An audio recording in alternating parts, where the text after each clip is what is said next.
Hey everyone, we've got a problem here. You can see this problem here. So whether you're a diesel, common rail diesel expert, you're a common rail diesel specialist, or whether you want to become one, or whatever the case may be, I'm just going to explain it again quickly. A few issues with common rail injectors, which is relevant to pretty much all vehicles with common rail injectors, but not all of them, almost, kind of, sort of.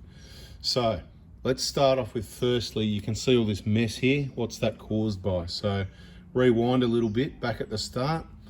They had these copper washers. They are copper. Am I right? Copper, yes, copper. Because I always say the wrong material and the wrong size sockets. And sometimes I say 4x4 Adventures when it's 4x4 diesel, because we've got two YouTube channels. Anyway, certainly is copper. But back at the start, from 2005 to, now I have to really test my memory when they changed it now. What year was it they put that coating on there? 2008? I think it changed right at the end of 2007. So by the first month 2008, you'll have the seating washers. I've got a few of them just here in a container from the last few injectors we've stripped down. Not many, just a few sitting. I've got a lot more over in other containers, but see how they all look like alloy? They're not alloy, they're copper with a coating. If you have a close look, you can see the coating wearing off them. So I'm going to explain all this stuff to you. I've got a few more here in this container as well. That's, what size is that? There's a few other containers, but because it is copper, that's probably a couple of kilos. Well, that's probably $10 worth, $20, I don't know. It's probably worth a lot more than that, but that's all we'd get for it, right? Anyway, we're going to talk about the internal components a little bit as well. So those copper seats, there's nothing wrong with them. They're not a bad design. Copper's kind of a bit soft and pliable. It can squash down and it makes a gasket. That's why it's in place to be a gasket, because what happens with these injectors, if you haven't already been into the injector information playlist, which has got all our injector information, funnily enough, the injectors get clamped down from about here and the seating washer's about there. So you've got that length of the injector. So it clamps down and it squashes into that gasket. It is a gasket, and it takes up the imperfections between the bottom here, what I call the cap nut for the nozzle, right?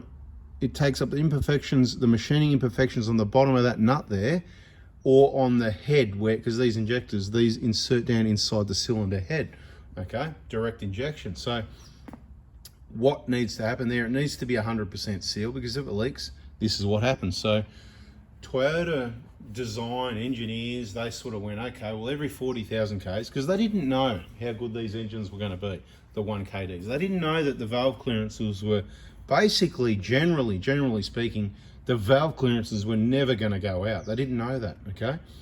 And there's different reasons why they might go out every now and then, and you can search those videos, the EJ information playlist, the injector information playlist. You can subscribe, turn the bell, and there'll be more videos about getting yourself educated on this subject. But, they thought that every 40,000 Ks, removing the injectors and checking the valve clearances, thinking they might need an adjustment every now and then.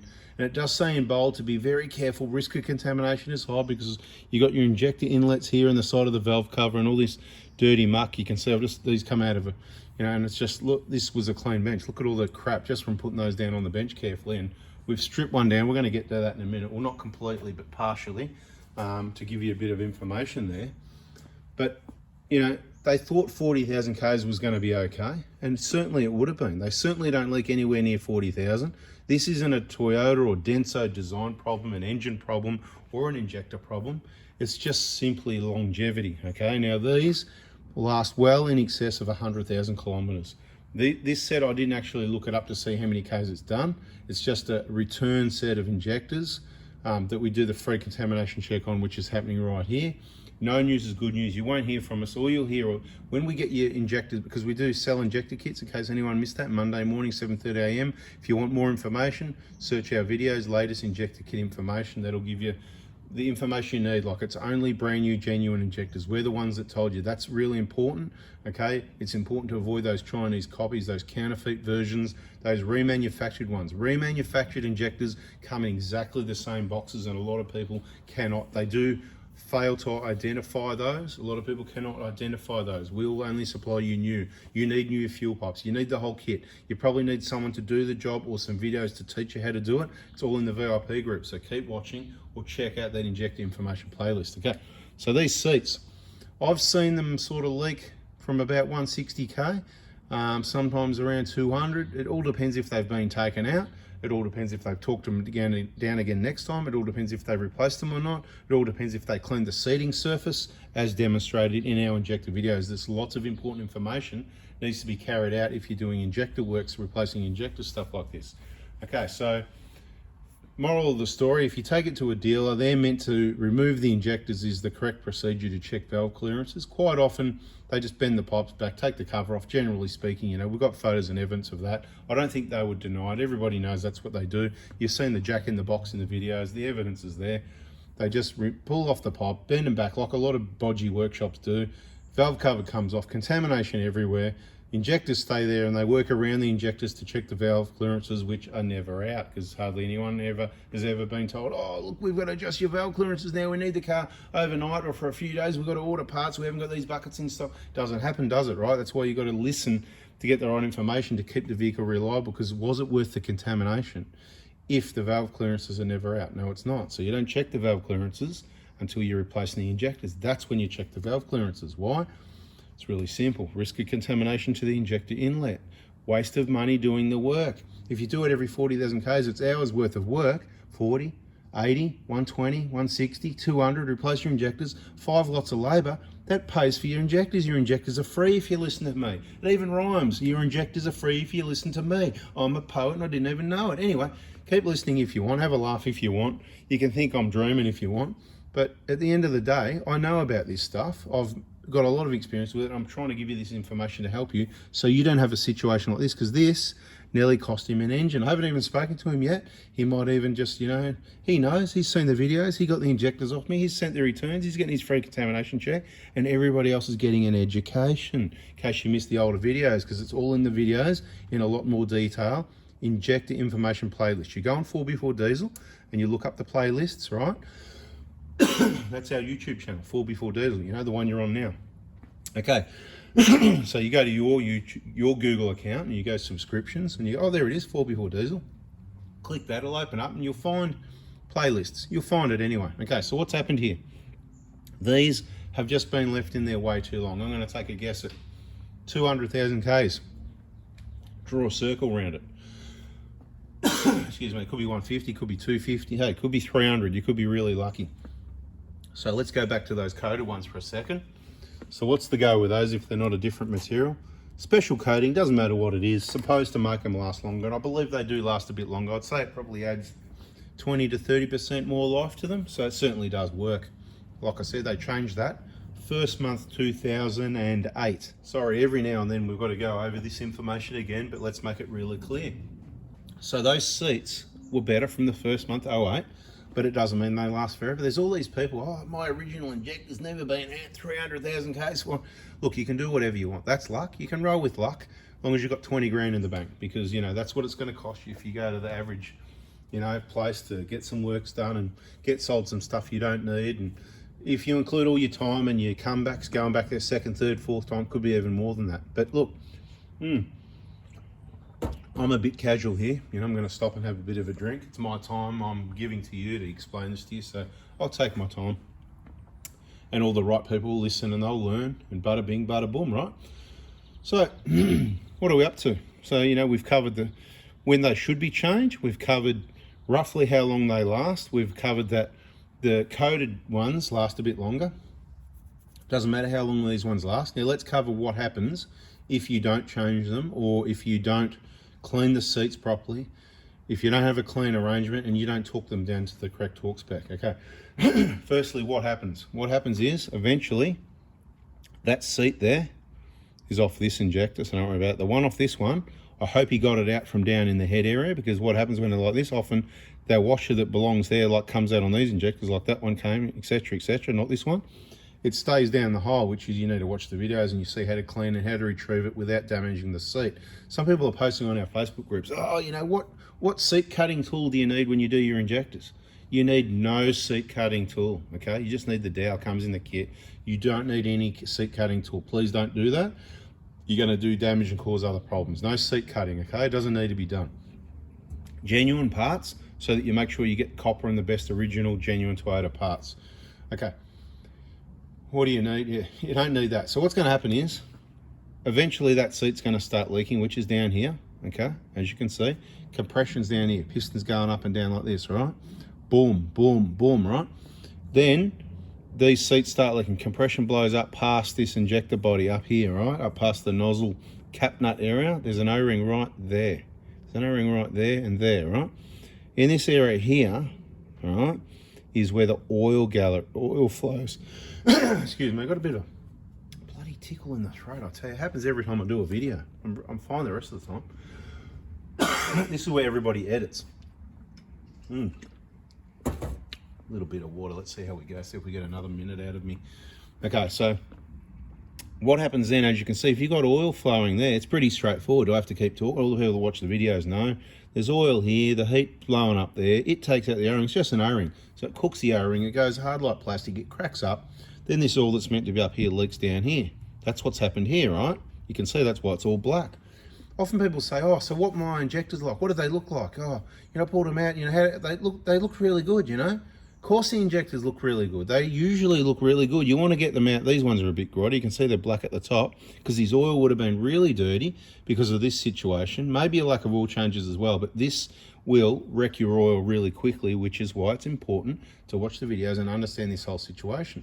And we'll do it slowly because you need to just take a breath as well and go, mate, this guy just waffles, you know. We've got to take our time, be really clear so you understand it.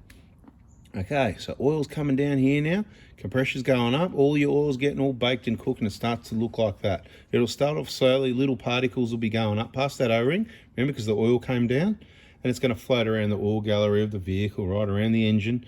And where does all the oil go? Back to the sump, and then the oil pickup picks it up. And what happens if you've got bits of carbon larger than the size of the holes of the pickup, it doesn't go into the pickup, it gets blocked up on the outside of the pickup. So I want to be really clear here. It's not a problem with the engine. It's not a problem with the design of the engine, the injectors, or even these seats. The only problem is it hasn't been serviced correctly. This is what I'm trying to tell people. If it got serviced correctly by Toyota, these would be getting replaced every 40,000 Ks by Toyota schedule, not by the Toyota dealer. If anybody did it, whether it's the dealer, whether it's My Car, Ultra Tune, any of these other places, or yourself, if you did it, changing those washers every 40,000, this would never happen. You'd have other problems. You'd have contamination, other problems. So I'm not saying you should do that. I've already said what I say you should do, and I'll say it again in this video. It's going to be a bit of a long one. Call it Sunday Night Special, everything you need to know about injectors in one video. There you go. There's a name for a video. See, bada bing, bada boom. Look at that. Anyway, you get the picture what they end up looking like. They start looking like this. Symptoms. So when you start the car, so there's things I'm going to forget in this video. There's things I want to include in this video, even though I waffle a long time and all that sort of thing, give you all this info. There's things I'm going to forget to tell you. And if you're not patient, you don't keep listening, you'll miss the things I do tell you. But the things that I've forgotten in this video, you'll see in those other videos in that playlist I told you about, inject information. Right, so eventually it'll get really badly caked up by the symptoms. Yeah, like I said, it'll be, you start it up and it could be running rough, bit of a misfire at idle. That's this, not good. You've got a blocked oil pickup, most likely as well, is the next thing coming. If it isn't already from one, then the next one will leak and it'll be 2 or 3 times the situation. This is lucky it's just one, but it's quite bad. So it could have a blocked or partially blocked oil pickup. I might actually even pause the video and ask the customer and see if I get a response and let you know in the video how many Ks. Well, I could probably do it. Let's do that now. Hang on a second. Change your plans. I decided I can't be bothered, right? I want to just keep talking. I just want to keep waffling at the moment. So all this black stuff, you get the picture? It's all flown back around through your engine, back to the oil pickup, block the oil pickup. It's not just that it's running rough. It's starving your engine of oil. It's damaged your engine. The oil's for lubrication. It's for cooling things like the pistons, the injectors, warming them up, cooling them down, all that. Everything's got to run in sync at the right temperature it's designed to work at. Tolerances, right? So other symptoms besides running rough when it's like this, I mean, they might be running rough anyway because these injectors are going to be flogged. We'll get to that in a minute. We're just talking about the seat problem at the moment. What you can see here, that's what we started off on.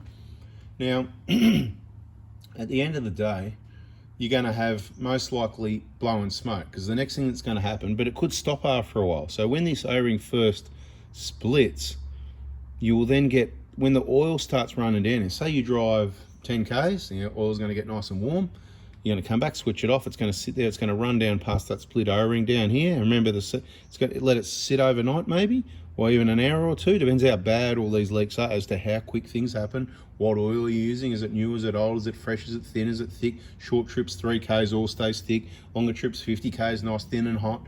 It's going to run down quicker, park it overnight. You're going to start up in the morning. Just think of the old Holdens, mate. I'm picking on Holdens now, aren't I? Old Holdens and old Fords. There you go. Is everyone happy now? Anyway, all the old engines, they used to blow smoke. Think what colour it was. It was blue smoke. It was oil smoke. It was different. It was coming down past valve guides, valve stem seals, all this sort of thing. Maybe the rings, whatever. But at the end of the day, they blew a bit of smoke when you started it up. They blew a bit of smoke when you gave it to it. It was blue smoke. It was oil smoke. It was usually sort of, you know, like in the Fords, like, you know, the Falcons, that 6-cylinder valve stem seals used to crack and the oil used to go down the valve stems and, you know, inside the guides and that. Guides used to get a bit worn too, but it was all about the valve stem seals. They were just these silly rubber things that went over the top and they used to just crack and the oil went straight down. Anyway, that's another story back in history, see? That just proves a bit of, you know, being around for decades. So I've been around, I know some stuff, and I'm just happy to share it with you to help you with this problem. You just got to put up with the waffle a little bit sometimes, because it takes time to explain things clearly. I've got to stop, I've got to think about it. Anyway, where are we up to now, people? Where are we up to? So, you know, gets messy, gets in there, starving the engine of oil, adds heat to pistons, could start cracking of pistons, you know what I mean? Might not crack them, but could be the start. Could be another contributing factor. There's a number of contributing factors to crack pistons. There's nothing wrong with the pistons. They're not bad pistons. There's nothing wrong with them. That's why quite often they last hundreds of thousands of kilometres, 10, 15, 20 years, or forever, and you never hear boo. If there's a problem with the piston, that wouldn't happen. You'd have heaps of cars at 60,000 k's with blown up engines, right? That's not what happens. It's wrong combustion from injectors. And everybody that already knows that, already knows, because they've already got their injectors from me. And everyone that's gone, oh, I wish I knew this earlier, Monday morning's going to be busy, 7:30 a.m. text messages, because this is the situation you want to avoid. Because there's two ways it's going to cost you an engine. One we just covered, with the seats leaking, with this situation with the mess. So you got to check your oil pickup every service. I'll drop another video before you see this one that shows you about checking an oil pickup, all right? So you know what I'm talking about. Now, is that enough about the seats, the injector seats themselves? I'm pretty sure it is. So look, let's call that a video, and in the next video, we'll use this set and we'll start talking about the wear on the injectors and stuff like that, because I reckon I really just needed to cover the injector seats leaking, the copper. They need to be copper. Aftermarket brands sometimes don't use copper. They use hard materials like brass that don't squash, they don't seal in the first place, which equals a lot more problems. So bada bing, bada boom, catch you on the next video. See ya.